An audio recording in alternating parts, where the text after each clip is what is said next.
Okay, I'm here today with Dr. Richard Melker in the Department of Anesthesiology, and I want Dr. Melker to just start off by introducing a little bit about his job at the university and his career. Okay, thank you, Matt. My present position in the Department of Anesthesiology is as a professor, and I'm also a professor of biomedical engineering. And for the last 13 years, the majority of my time at the university has been in the development of medical devices, which is kind of a unique position at a university. But 80% of my time at the university is spent on developing products. So in contrast to some of the other physicians that we've spoken to, you're not really seeing patients in a day-to-day format, but you're doing other things. Is that right? That's absolutely correct. The only time that I interact with patients now is for clinical trials where I see patients either in the operating room or in the intensive care units. So the majority of my time is not spent with patient care anymore. Can you tell us a little bit about your educational background, your training background, and sort of what led you down this path?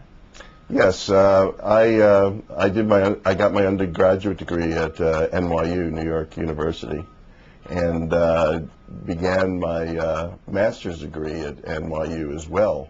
And at that time, I started to work on a project which led me to collaborate with people at Albert Einstein College of Medicine in New York.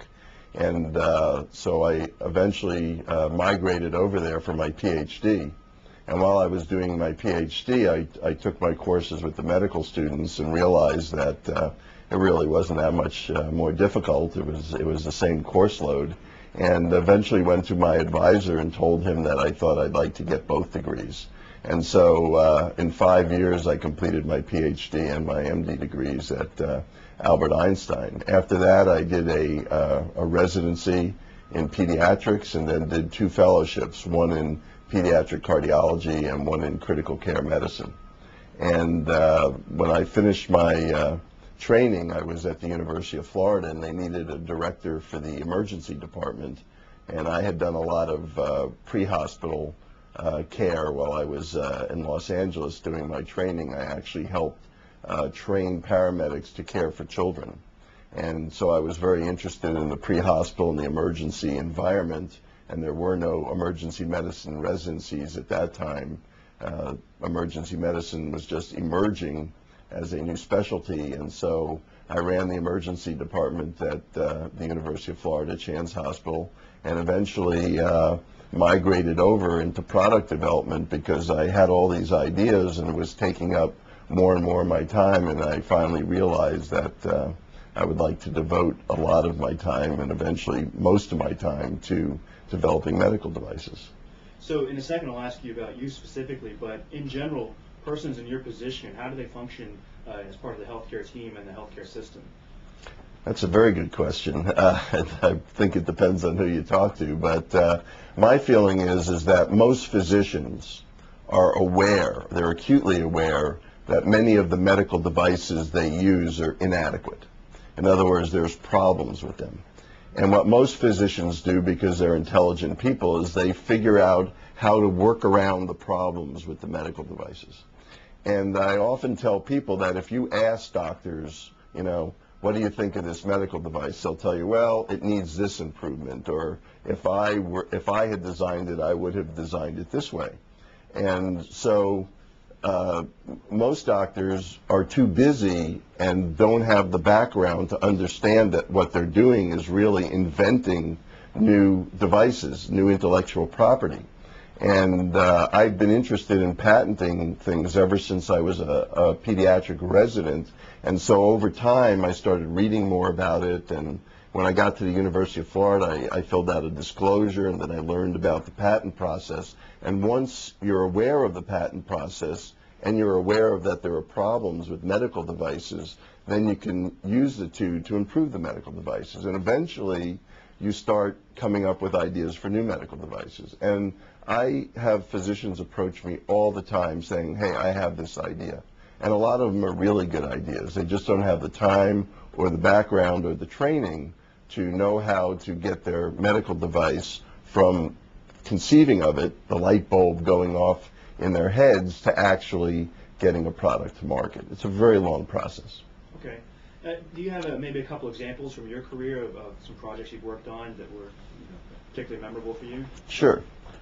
When I worked as a pediatric cardiologist and then in critical care medicine, one of the problems that you run into is patients who cannot support their own breathing, and you have to assist them in breathing. And we normally do that by putting a tube down their throat called an endotracheal tube.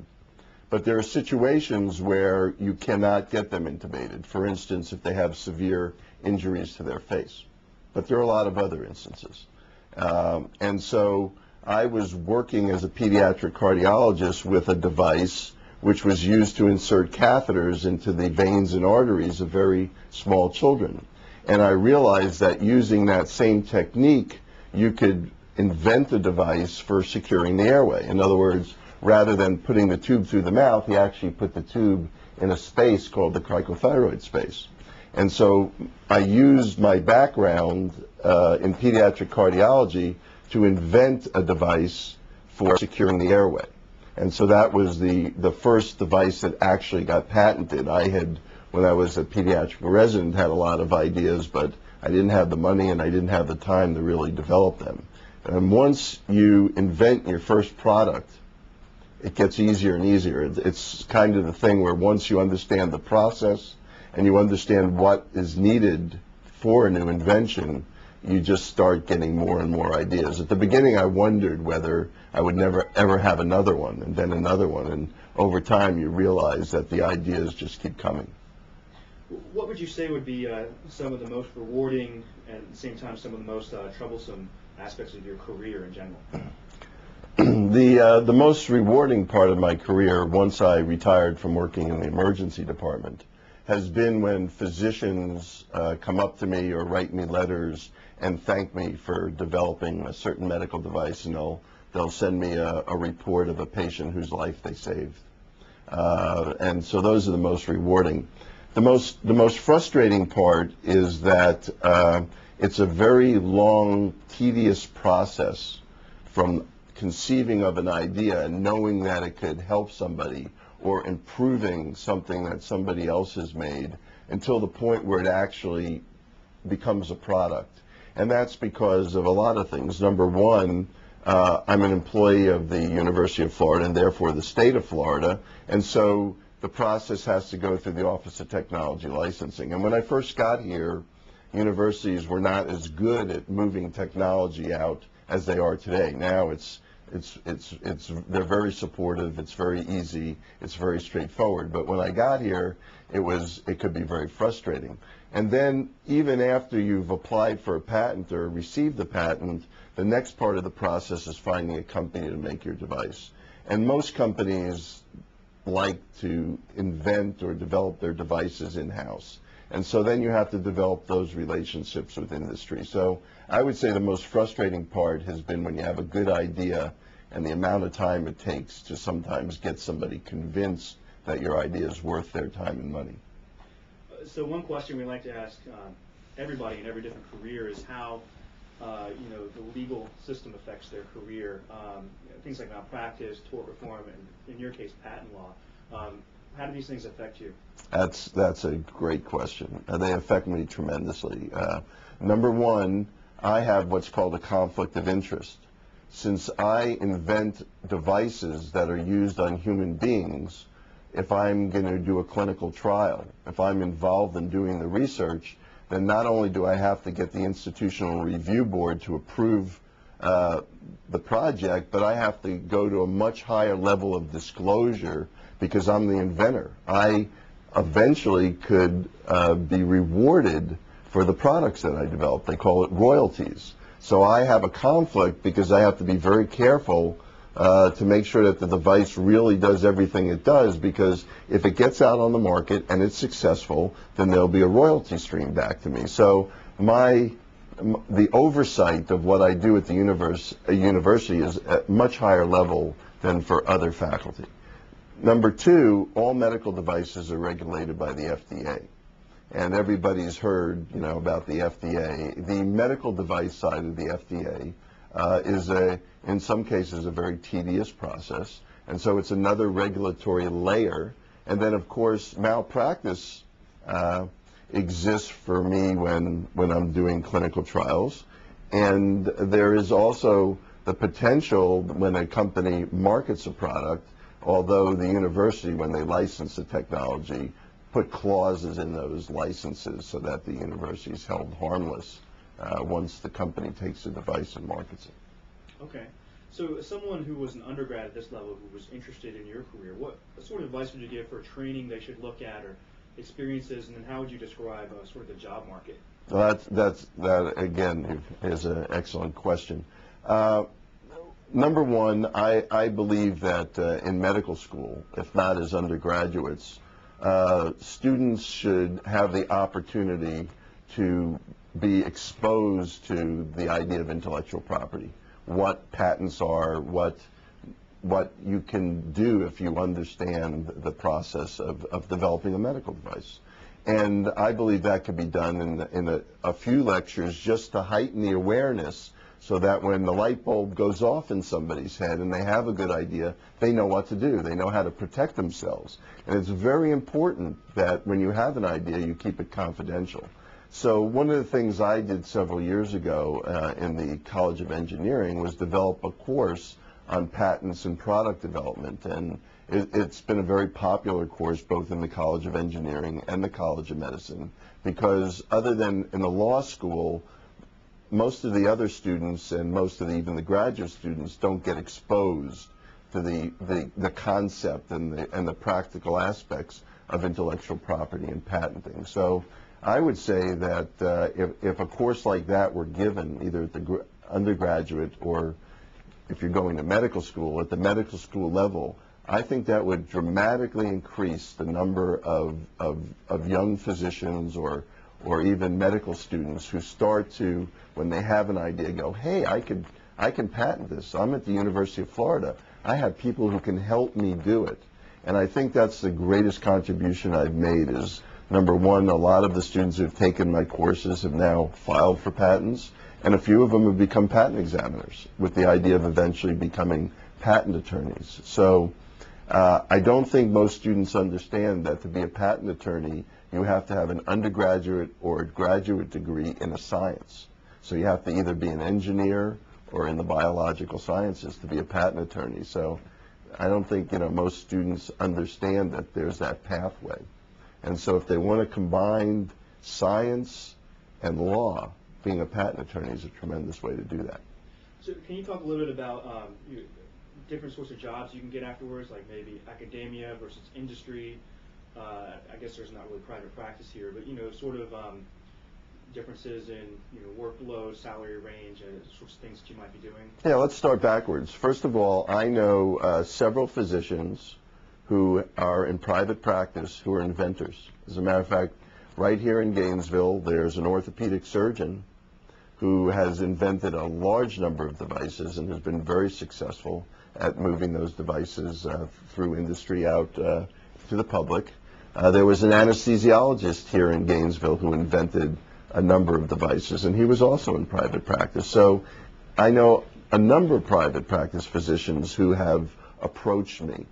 And the problem with being in private practice is, number one, you're busy. Number two, I'm at the university, so the patent costs and everything are, the university bears those costs.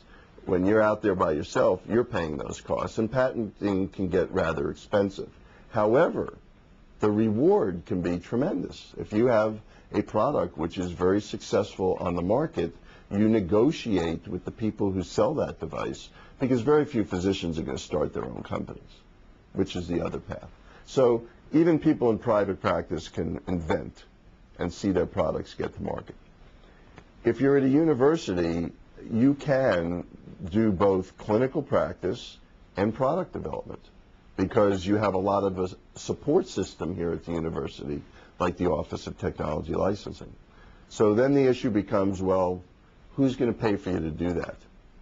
And the answer to that is that over the last 15 years, or almost 20 years now, I've had industry pay a portion of my salary. So what I do is when I conceive of an invention, I disclose it to the university, they file for a patent, and then we find a company that's interested in the product, and they'll usually fund research here, which covers a portion of my salary. So that's the second answer to your question. The third answer to your question is that there are physicians who work as medical directors or in other capacities at large medical device companies, and particularly at pharmaceutical companies. So many people in academia migrate into industry. So you can be in industry, you can be at a university, you can have a joint appointment in the College of Engineering, like in the Department of Biomedical Engineering. And a lot of students' undergraduate degrees are not geared specifically for going to medical school. There are engineers who go to medical school, there are computer scientists who go to medical school. So there is this opportunity to use all of your intellectual knowledge if you are interested in being an inventor. Okay. I want to give you a chance to wrap up here with any parting words you have for our students. Maybe start with where you see your field going in the future. Well, right now we're probably working on the most exciting products that I've ever worked on. And every time we work on a project, I think it's the most exciting. So what happens is after a while, the ideas just flow so rapidly and they're so exciting that the hardest part is deciding which one to pursue. I have 5 ideas here. Which one of these should I pursue? And what you learn as you go along is to also think of the business side, which nobody teaches you unless you go to business school. And, a degree in entrepreneurship isn't a bad idea either. And I know people who have combined degrees in medicine and they get their MBAs, or law and they get their MBAs. So that I guess the key point here is that there are a lot more people who are having joint degrees. They don't just get a degree in one thing because of the knowledge base that's required to do some of the things that people do today. You have to have a little business experience, you have to have a little engineering background, and of course, if you're developing medical devices, nothing beats being a doctor because you're on the front lines and you understand how the ideas work. But the bottom line is that right now I've actually, with the permission of the University of Florida, I'm engaged in a new company which we started right here in Gainesville. And so the opportunities to pursue a career in of combining intellectual property development with medicine are really unlimited. And it really, I'm surprised every day when somebody walks up to me with another great idea, and they just don't know how to go anywhere with it. And I think that that hopefully students, even just by hearing this brief discussion between us, will say, boy, I want to learn a little bit more about that because I want my ideas to someday be helping people. Okay. Thank you, Dr. Melker. Well, thank you.